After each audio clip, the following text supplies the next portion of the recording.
Good morning, everybody. I hope that you enjoyed waking up to snow this morning. So as if we weren't wondering about what was coming next, here's the snow. We have a lot going on in chapel this morning, but I just wanted to kind of set the deck for you a little bit in terms of November, and November being the month of giving.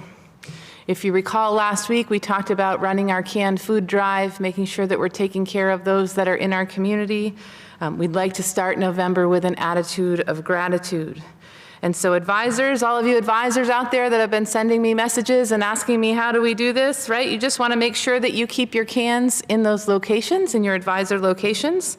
If you get a tally by the end of Thursday for us, and let your dean know what your tally is for your advisory, we will send some student leaders along with some adults around on Friday to be able to pick up all of the cans for those locations, and then we'll make sure that we get them to the food shelf. In addition, as we start our special thanks for the week, I think it important for all of you seniors out there to take some time and stop by the guidance office and give them a wave and a thank you. I know that many of them have spent a lot of hours, especially in the last minute here with the November 1 deadline, and a special thank you to all of our college counselors for helping you meet those deadlines. In addition, in the spirit of gratitude to you seniors to be thinking about this, all those teachers who spent a lot of time writing those college recs for you as well. I know that there were many that were up late hours of the night trying to finish up some last minute requests. So please make sure that you take the time to thank the people in your lives that are helping. I also want to push out a special thank you to all of the dorm proctors, to the dorm council, to Mr. Robillard and Mr. Ryan, to Chef B and Miss Libby, for all of the work that they did to have some forced family fun on the weekend for some of our dorm population. We were able to have some outdoor celebration this weekend, and so a special thank you to all of you who made that happen for us. That said, we will hear from Mr. Irain a little bit later today. He's going to talk a little bit about media and politics. But before he does, we want you to welcome Sam to the stage because he's going to give us the announcements for the week. Here's Sam.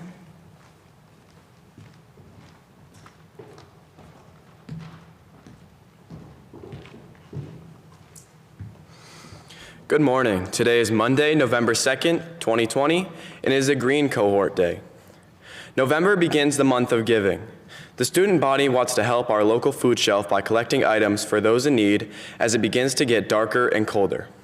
In order to kick off the week, tomorrow will be a gear day, a way of bringing us all together on election day as one community. Wednesday will be Twin Day. Thursday will be Throwback Thursday. We would like to encourage everyone to dress in your favorite decade, and Friday will be Flannel Friday. Students, faculty, and staff are encouraged to bring in non-perishable food items to their advisory locations. The advisory who brings in the most wins a week of Chef B's goodies. A reminder that SCOPE will hold its first official planning meeting today from 3:15 to 4:15 in Ranger 212. Please check your email for a link to Zoom in if you can't make it in person. You can always contact Mrs. Morris for more information at cmorris@stjacademy.org. Are you a bit of a science geek, interested in ornithology, and pretty okay with learning to identify 60 different bird calls using 10 notes or less? Maybe you think identifying a dinosaur from a partial footprint, a fossilized ankle bone, and a tooth way outclass Sudoku for quality puzzles? Then let's co-populate and socially distance at the Science Olympiad meeting on Tuesday for White Cohort and Wednesday for Green Cohort in Streeter 241. We will work together on these and 25 other topical science challenges. Meetings are 3:30 to 4:30, Tuesday and Wednesday.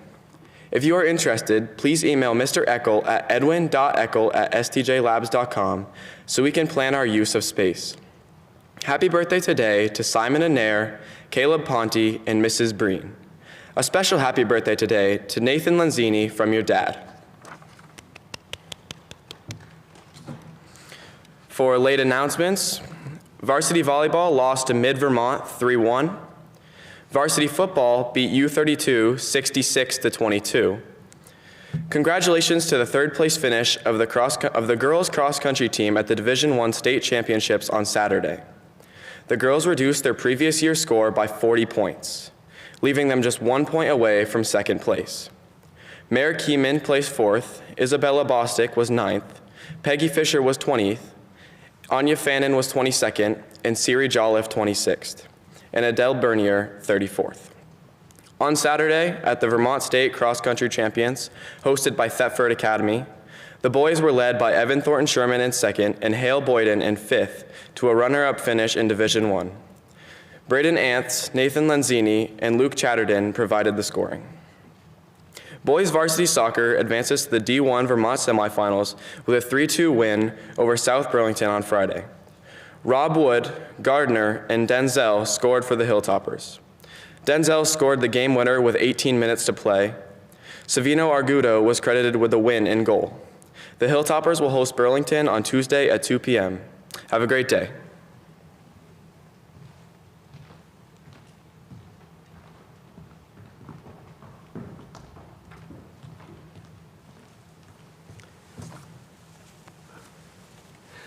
Good morning, everybody. It's a pleasure to be up here this morning. I wish you could be in the audience here witnessing me live, but it's still exciting even without you directly here. I hope you all had a great Halloween weekend. I hope the Great Pumpkin visited your sincere pumpkin patches. And I want to take today's moment to talk a bit about something that's been on my mind a lot. I've been up here before and have spoken about how I'm a fan of democracy, and I really am. I believe that a representative democracy is the best form of government. I don't think there's any other system that really comes close. And that makes me happy to be an American and proud to live in a country that fulfills the mission of democracy so well. But I'm not going to stand here and talk just about a particular form of government, but instead something that is an intrinsic and essential part of a good democratic system. In 1954, Edward R. Murrow, a man known now as a gold standard for journalism, dedicated his half-hour television show to Senator Joseph McCarthy. This United States senator was known for stirring up the Red Scare, falsely accusing all kinds of people, prominent and otherwise, of being communists. He ruined the careers of some of those people. On his show, Mr. Murrow picked apart the senator's accusations and let the senator's own words demonstrate how unfairly he persecuted his targets. In the name of fairness, Mr. Murrow allowed Senator McCarthy to join him on his next show so that he had the chance to defend himself. The senator accused Mr. Murrow of being a communist, of course he did, and in so doing, showed the American public precisely what a paranoid and slanderous person he was. American journalism has a long and distinguished history made possible by our commitment to freedom of speech. Some people consider the golden era of American journalism to include Edward Murrow's time of the 1950s, spanning up to the 1970s. Whether on the new medium of television or on the old one of newsprint, American journalists and news organizations played a vital role in keeping our government and politicians accountable, just as Mr. Murrow did to Joseph McCarthy. Momentous changes and events happened in that 30-year period. Journalists played crucial roles in making the civil rights movement visible. During the war in Vietnam, it was journalists like Walter Cronkite and Daniel Ellsberg who realized that the leaders of the United States military and the presidents during that war, Kennedy, Johnson, and Nixon, had all been lying about how well that war was going. How much longer would the United States have continued to lose men if journalists did not break that really unpleasant news, which, by the way, was news that nobody really wanted to hear? It was also journalists, Carl Bernstein and Bob Woodward, who exposed how Richard Nixon had tried to cover up the Watergate scandal. That led to Nixon's resignation and to politicians trying to reform our political system so that scandals of that sort could not happen again. This is not to say that journalists and their news organizations are perfect. No human institution is ever perfect. Nevertheless, American-style journalism was a model for the rest of the democratic world. And American news organizations vied for the trust of the American consumer by remaining committed to journalistic ethics and to telling the truth, at least as they saw it. Today in our polarized country, Americans don't just argue about what policies will make our country better. We also argue increasingly about facts. And because there are so many new forms of media, we find ourselves falling into bubbles that keep us hearing what we generally like to hear and that keep contradictory information from our ears. We have also been told for many years now by certain politicians that journalists are biased and even that what they are reporting is fake news. I agree that journalists are biased. All people are biased. Bias does not, however, invalidate a person's views as long as they remain true to fact and tell the whole story. But the claim that big established news organizations are pumping out false news is just false. Increasingly, journalists are mocked, harassed, and denigrated. Some people now view journalists as a threat to America. And where does that leave us? The American mediascape can be dizzying. There are so many news organizations that one can get lost. And if you hear that journalists are producing fake news too often, it's natural to begin to wonder if that's true. Are we being lied to? Are journalists so biased that they cannot be trusted? I'm here to tell you my view that that is not the case. Indeed, there are some who argue that journalism in America has never been better. There have probably never been so many capable and committed journalists reporting for more organizations.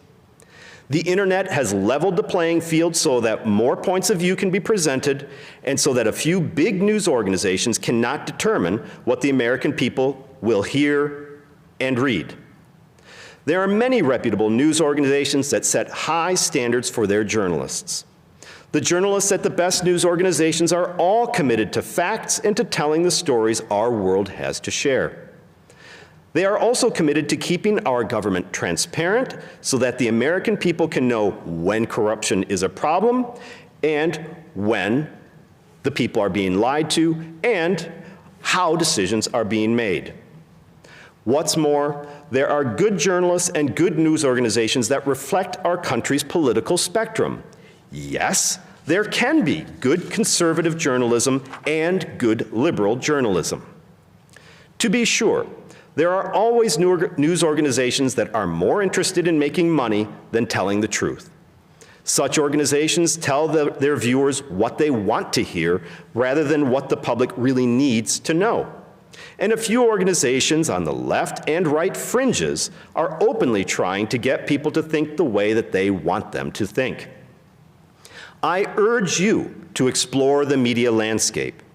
If you have a topic that you're really interested in, please consult more than just one news source. If you're wondering what some reputable news organizations are, check out the New York Times, the Wall Street Journal, or USA Today. Watch the big three, ABC, NBC, and CBS. Listen or watch or read the news available on NPR and PBS. The BBC, Reuters, and The Economist are also excellent British news sources that cover the entire world. If we all just give up and accept the notion that journalists are feeding us fake news or biased distortions, we all become cynics. Cynics who complain about everything but believe in and improve nothing. Remember that those who cry fake news most often are actually almost always trying to get us to ignore facts that they view as inconvenient. If we're too lazy to explore the many excellent news options that Americans have, if we refuse to recognize that most journalists are truly committed to facts and to accountability both for themselves and for our politicians in government, we, the people, will be the ones to blame for the demise of an institution that has served our democracy so well in the past. Tomorrow will be the 59th presidential election of this amazing country. Regardless of the outcome, some people will be disappointed. A loss for your side tomorrow does not spell the end of hope, and it certainly is not a reason to become a cynic who gives up on America. We can all do more to understand the views of others. We can continue to inform ourselves about important issues and to use that information to help us decide how to respond. And yes, we should remember that journalists and news organizations will continue to play an important role in the coming weeks and years as they hold politicians accountable and keep us informed about what we all need to know in order to form a more perfect union. On a related note, I found a really cool infographic that shows numerous media sources and where they land on the political spectrum and whether they're reputable or not. I'm going to get some help in making a poster of that, and with the headmaster's permission, I will post a couple of those around campus. If you have any questions or comments, please come and find me or email me. Thank you very much.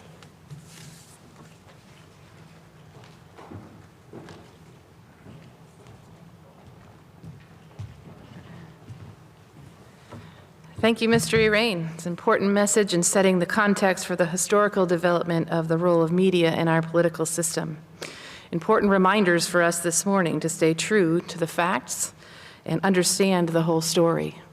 We all are responsible for making that happen. So we urge you to vote tomorrow if you have the ability to do so and exercise your right in this democracy. Be engaged within your community. And we'll round out this morning reminding you that we'll work to bring our community together tomorrow on this day of election. Let's focus on building with care and wear your green and white so that we will be together as one. Have a great day, St. Johnsbury Academy.